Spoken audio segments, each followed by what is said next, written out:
Welcome to the AI Daily Brief on December 5th, 2024. Brought to you by Dan Fitzpatrick at the AIeducator.io and NotebookLM audio overviews. Each article explored today was handpicked by Dan Fitzpatrick. So should we just jump right in? Yeah, let's do it. Okay. First up, we have this article from GovTech about AI taking center stage at the New York School Board's convention. And when they say taking center stage, they mean it. The keynote speaker was a humanoid robot, Sophia, A robot. from Hanson Robotics. Wow. Okay.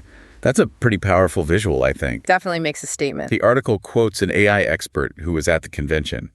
They said that if we stopped using AI tomorrow, it would take 20 years to unpack it from our systems. Wow. That's pretty wild. It really shows just how integrated it is already. Yeah. And it's only going to get more so.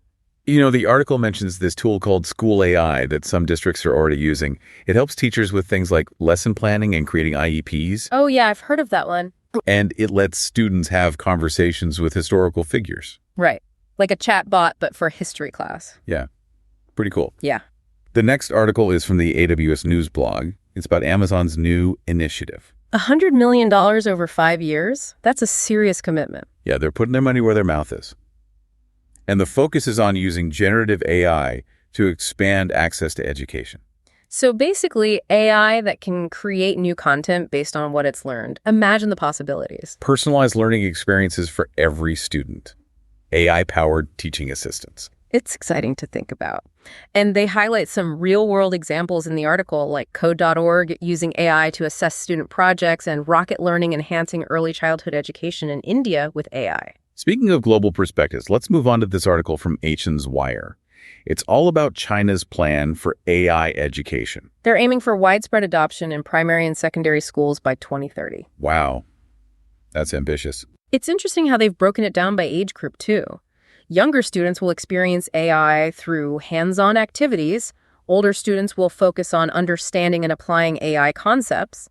And then high schoolers will get to experiment with AI projects. So they're really scaffolding it from a young age. Yeah. Okay.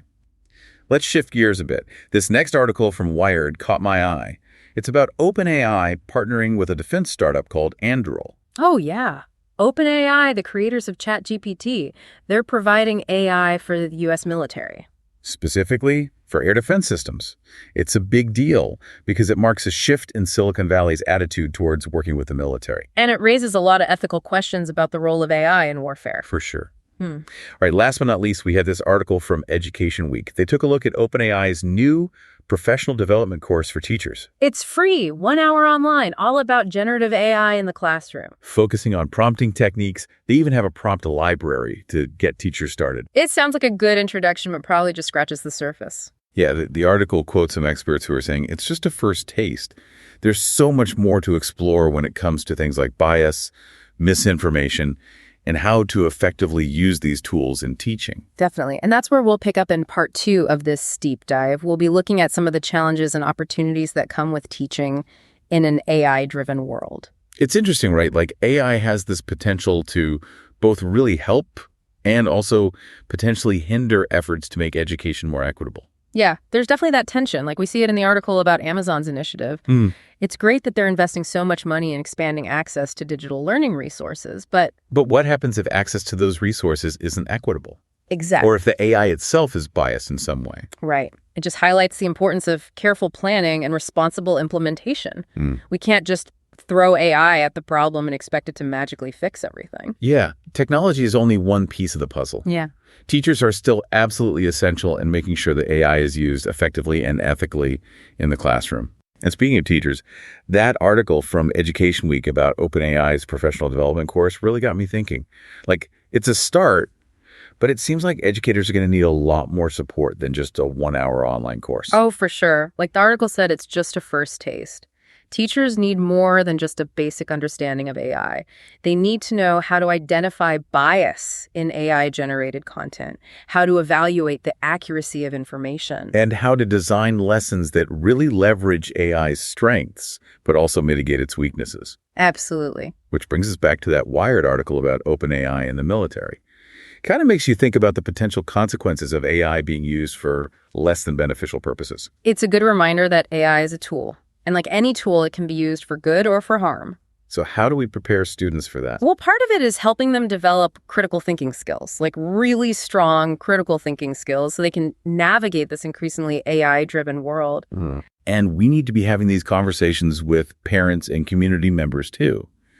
Because the article from GovTech mentioned that some people are scared of AI. And I get that. Change can be scary, especially when it involves something as complex as AI.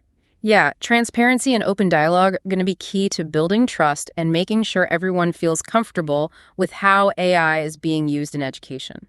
So what are your main takeaways from all of these articles? What do you think is the most important thing for educators to keep in mind? For me, it's that AI is here to stay, and it has the potential to fundamentally change how we teach and learn. So we need to be proactive about figuring out how to use it responsibly and effectively. To benefit all students, not just some. Exactly. We can't be passive observers. We need to actively shape the future of AI in education. And that's where resources like the AI Daily Brief for educators can be really helpful. They can help us stay informed and have more productive conversations about AI. So we're not just reacting to whatever comes next. We're actually part of the conversation. Right. It really does feel like a whole new world is opening up, right? When you think about all these AI developments, it makes me wonder, what skills are going to be most important for teachers moving forward? Yeah, I think that's a really key point. The role of the educator is definitely going to evolve alongside these technologies. So how do we even begin to prepare for that? Like for this AI-driven future? Well, I think a growth mindset is going to be absolutely essential. AI is constantly changing and evolving, so teachers need to be ready to adapt and learn new things and embrace new approaches. It's almost like we have to become experts at being lifelong learners ourselves, right? Exactly. Yeah. And model that curiosity for our students. And I think in terms of specific skills, critical thinking, problem solving, creativity are going to be more important than ever. Because AI can automate certain tasks, but it can't replace those human skills. Exactly. And I would also add digital literacy to that list. Like teachers need to be able to navigate the digital world and critically evaluate information, especially now with AI-generated content becoming more common, and then help their students build those same skills. Yeah, it's a lot to take in. But I have to say, like reading these articles and seeing these real-world examples like School AI and Amazon's initiative, it makes it feel a little less overwhelming, I agree. Seeing those practical applications can help spark our own creativity, get us thinking about how AI could be incorporated into our own classrooms or subject areas. And it's a good reminder that we're not alone in this, right? Yeah. There are people and organizations out there exploring these possibilities and creating resources to help support educators. And don't forget about the power of collaboration. Like, talk to your colleagues, share ideas, learn from each other's experiences. That's how we're going to figure this out together. So as we wrap up our deep dive into this episode of the AI Daily Brief for educators, any final thoughts you want to leave our listeners with? Just to stay curious, stay engaged, keep those conversations going. The future of education is being shaped right now, and your voice matters.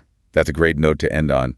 And for all of you listening, we encourage you to check out the AI Daily Brief for educators to stay up to date on all things AI in education. Thanks for joining us. That's it for today.